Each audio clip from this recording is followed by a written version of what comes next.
Let's turn our attention to the big stories of the past week. Joining us is Reputation First Group Managing Director Tshepo Matseba, International Relations Expert Professor Lisa Otto, and the social commentator Donovan Williams as well.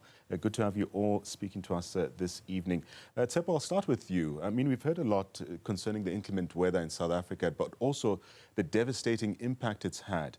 From a reputation and governance perspective, maybe let's start there.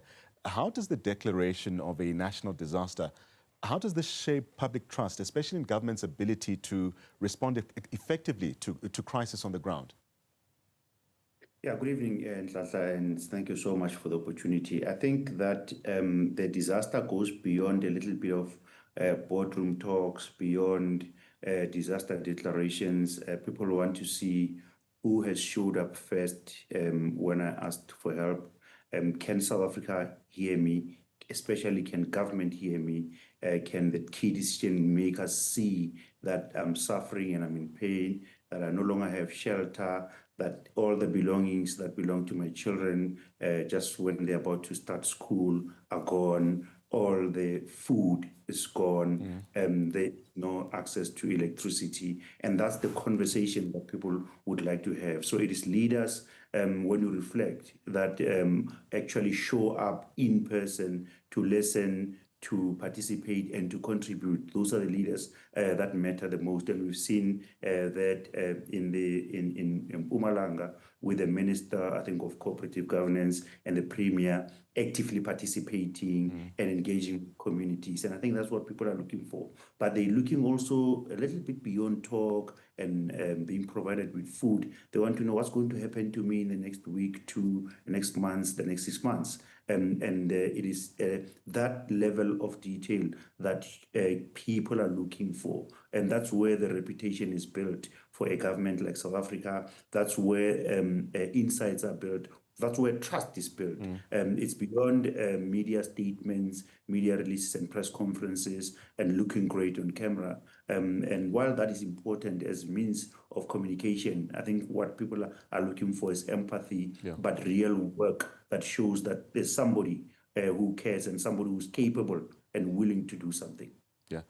Professor Otto, when a country finds itself in a national disaster, how is this viewed internationally? And does it affect South Africa's standing on the world stage to mobilize external support? I'm not so sure that it does, just because I think we've seen, so many other crises of similar nature happening in other countries around the world for which there's been similarly kind of, shall we say, a distorted kind of response. So I think there's an understanding that sometimes these kinds of issues arise to an extent that it falls outside of the kind of resources and capacity to respond. I think we've seen that in multiple other places around the world. Donovan, as a social commentator, what has stood out for you, especially on how ordinary South Africans have responded to the floods? And what does that say about the social cohesion issue right now?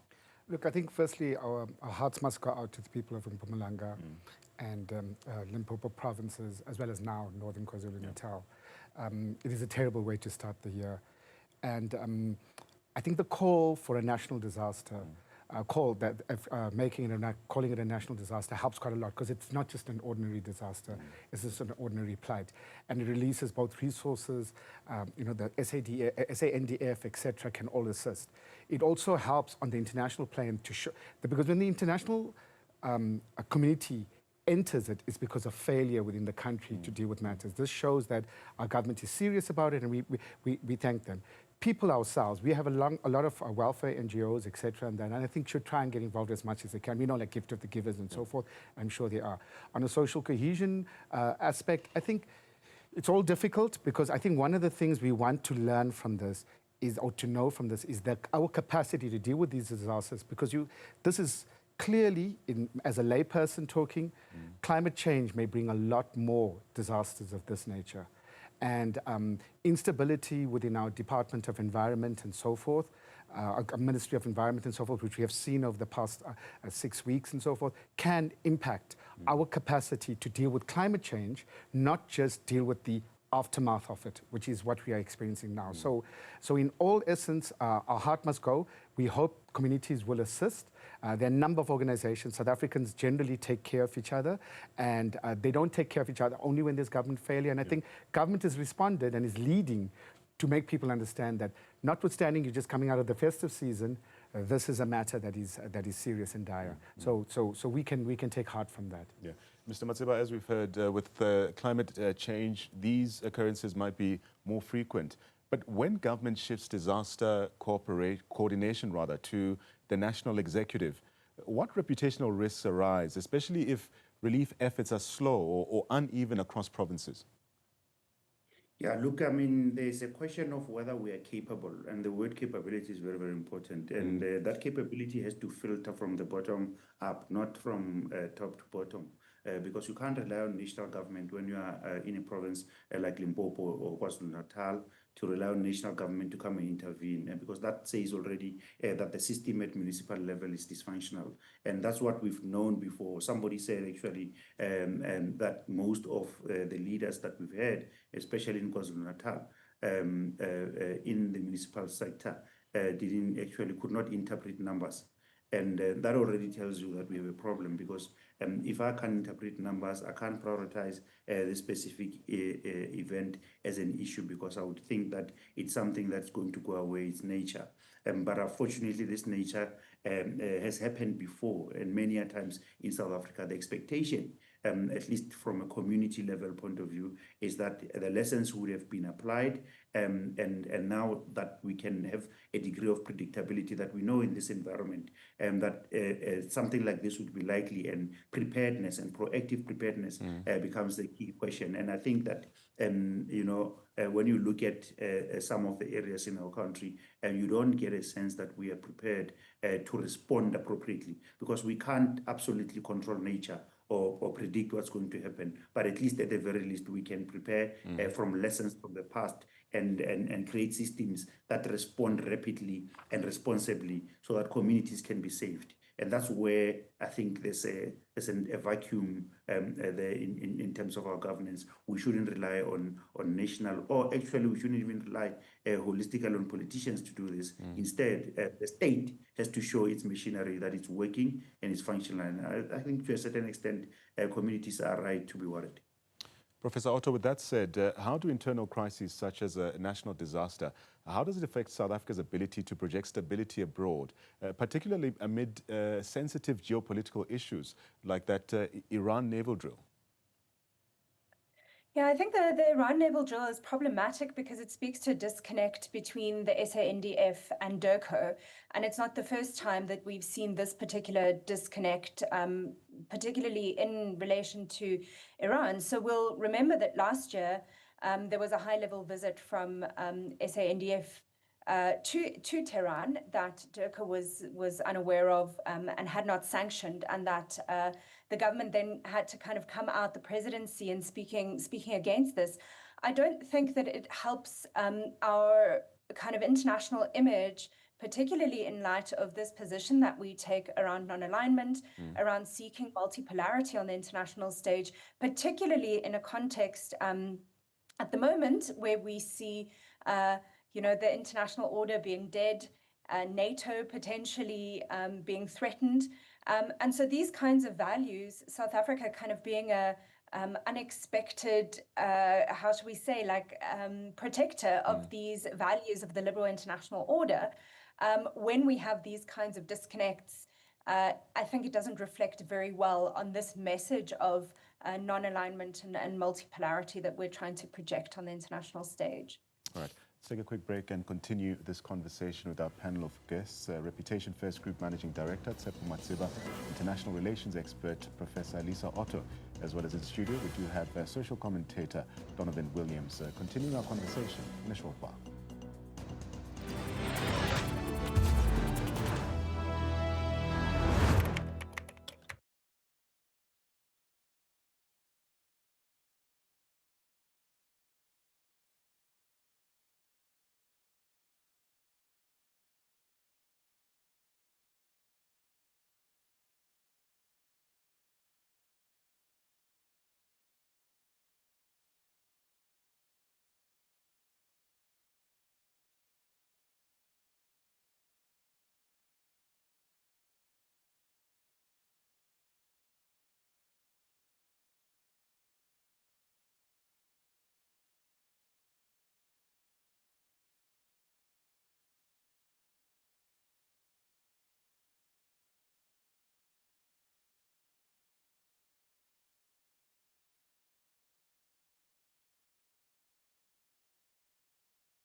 We continue our discussion right now with our panel of guests dissecting some of the stories that made headlines this week. And Donovan, I'll continue with you here in studio. And during the break, we're discussing one of the stories that made headlines, and that, of course, concerning Deon George tendering his resignation as well. Let's speak about this issue. It's a political story, but what message does Deon George's resignation send, especially to voters, about accountability and internal democracy within political parties in the country? Yeah, it's a huge message. I mean, firstly, I've also found his resignation letter or message a little confusing because his criticisms of the Democratic Alliance and in terms of who they've appointed in his place, etc., seem to be ambiguous in the sense of what he did as a Minister of Environment was take forward the predecessor, his predecessor minister, which wasn't from the DA, from the ANC, actually, Barbara Creecy, particularly on the international front. So he was essentially carrying out what an ANC administration had done previously. He was following it through on the international front with all the agreements, taking it through, and not necessarily agreeing with hunting and, you know, canned hunting and so forth, which is the accusation lays at the DA. But then he also says to say that, no, but you as the DA, you have been captured as the leader of the DA within the ANC and so forth because of your ministerial position. So it's a bit ambiguous. It's unlayered or not a correct level. It's not consistent. And more particularly as well is that we must question that the stories that came out to him being pushed out of the position and then finally his resignation is worrying because the stories came out with media stories of sexual harassment and so forth, and then not listening to the Democratic Alliance. So as the public, we lose confidence in a political party that uses the media to paint a picture of a person where they portray themselves as this moral, you know, barometer and so forth on a pedestal. So you do worry about it. You worry about it that this program we have taken, which leads to climate change, you know, deals with climate change, it's all sorts of things. The environment is political. It's very, very political. Electric vehicles lead to energy matters, you know, the fight between the USA and China and so forth. All those things are linked within it. So in a government of national unity, we need stable political parties and stable leadership. If there is problems with the Democratic Alliance, which it seems like it is at leadership level, it does have an impact. And it will impact on our stability. And then you start to lose confidence in that political party as communities and as just generally people, you know? Professor Otto, maybe let me go to you. Also staying with this theme, does political instability within key parties, does it have any bearing on South Africa's negotiating power internationally, especially at a time of global uncertainty? I think it does. I've been kind of one commentator that's been publicly dissatisfied with the Government of National Unity and the inability of the Democratic Alliance and the African National Congress to really show a united front.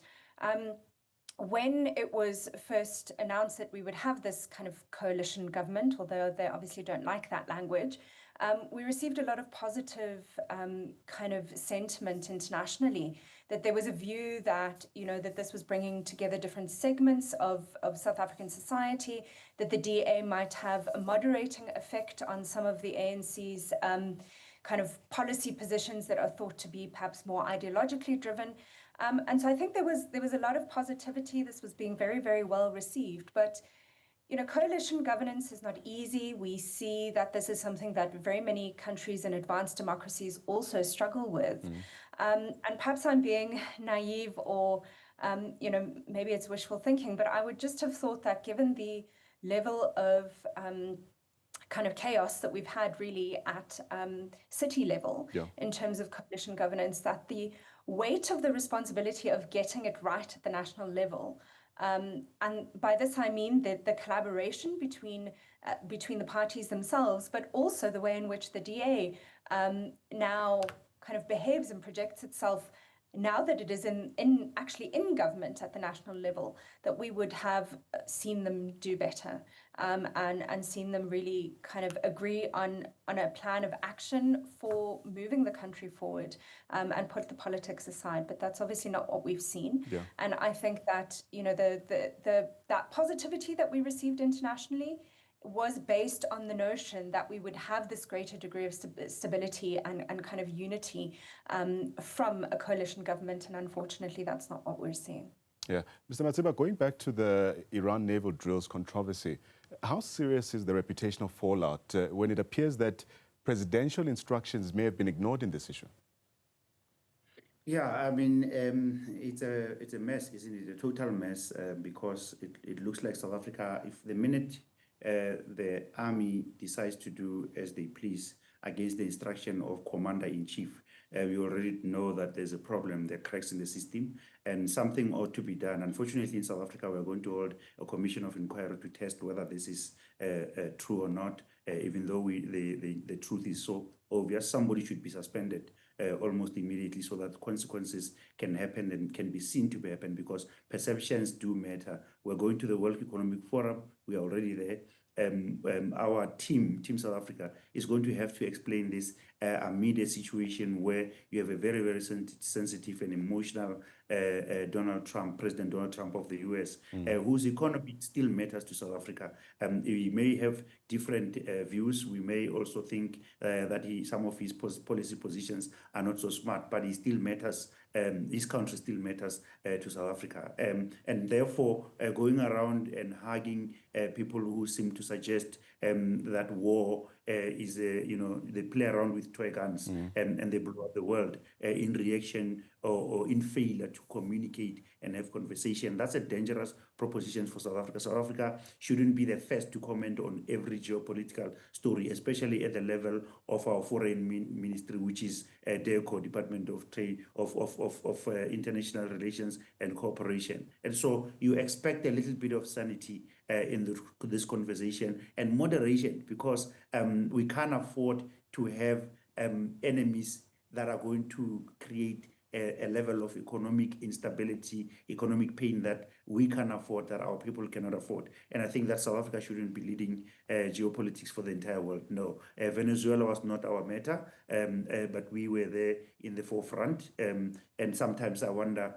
what type of decisions are being made when, if these are happening at the DA's federal environment or the ANC's literally house. This is worrying. It means that we are led by countries, by politicians that are not capable of running the country.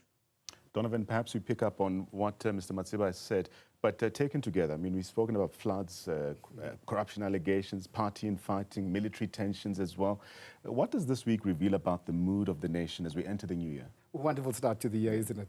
Look, we need to put aside Iran and talk about the naval drills. Are they really important?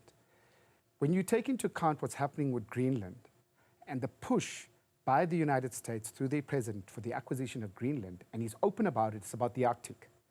South Africa is the only black country, only African country, only non-aligned country which has marine and land rights in the Antarctic. No other country does. In Africa, you have countries like Argentina, Australia, etc., on the southern parts, but neither are they black nor they are non-aligned. And therefore, for South Africa to do these drills is very, very important in terms of protection of our rights within the Antarctic, which shall become a bonfire. You have other countries like the UK and the US and that will own little islands there, so they have rights as well. This is exceptionally important. So you have to remove the issue of Iran.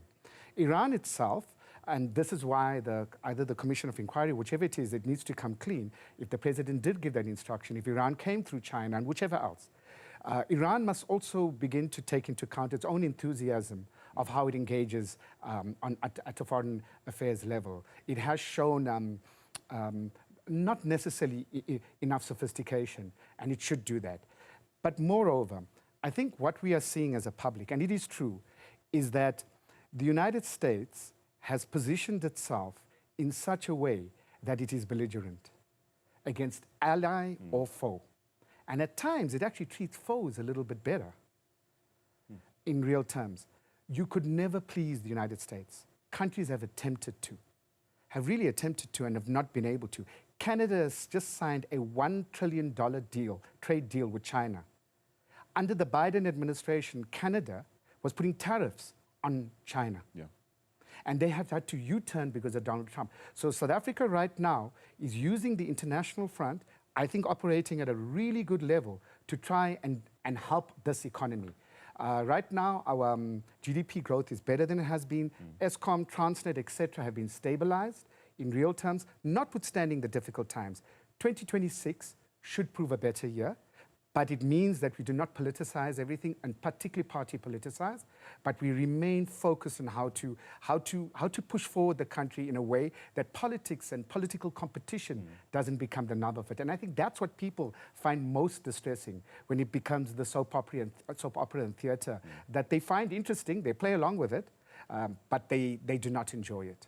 The key words in this soap opera from you is that you could never please the USA, to put it simply. We continue our discussion in a short while with our panel of guests unpacking some of the leading stories this week. Do stay with us.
Well, we continue our discussion unpacking some of the leading stories this week with our panel of guests, and this time going back to Tshepo Matseba, who's a reputation and crisis expert.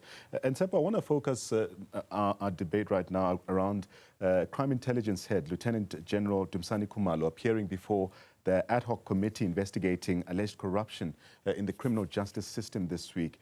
From a reputation standpoint, how damaging is it for crime intelligence to be making sweeping allegations without naming individuals? And what should government communication focus on right now as we observe these hearings? Yeah, it's a difficult position that we continue to be in. It's almost saying, here's the insights about how we deal with crime in South Africa, but we don't provide sufficient context in the same way that every quarter we sort of come up with this, or twice a year, we come up with these crime stats, but we never provide context about preventative measures or how we're dealing with crime as a strategic challenge for the country.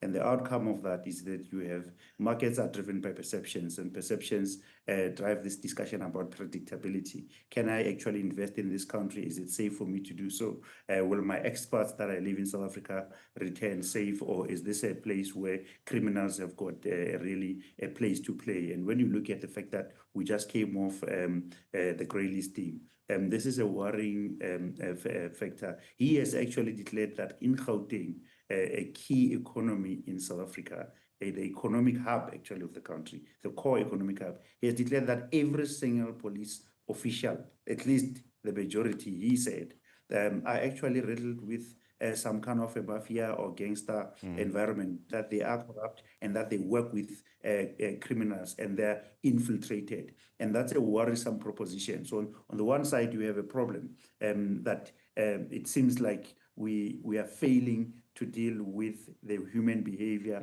of the police in the SAPS. And on the other, this intelligence is actually exposing serious cracks in our system that actually foreign agents can just walk in do as they wish, because we don't seem to have a capability. How should government respond? I think the truth should be the center of the conversation. And now that the matters are in public, we have to articulate what we know as government and what we know as a country, but importantly, what are the interventions that are being put in place, that are existing, and that are going to be put in place into the future, so that we can minimize and hopefully in the near future eliminate this extreme level of corruption at an environment where we expect the police themselves to protect the citizens and to serve and to protect the businesses and help us to defend our economy, because we are in trouble.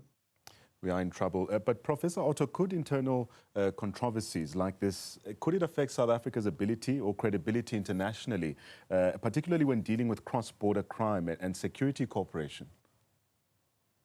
Yeah, I mean, I don't think our work on cross-border crime has particularly been a strong suit. I mean, one thing that astounds me is that we still have no extradition treaty with Mozambique, and that has enabled cross-border crime to continue to take place.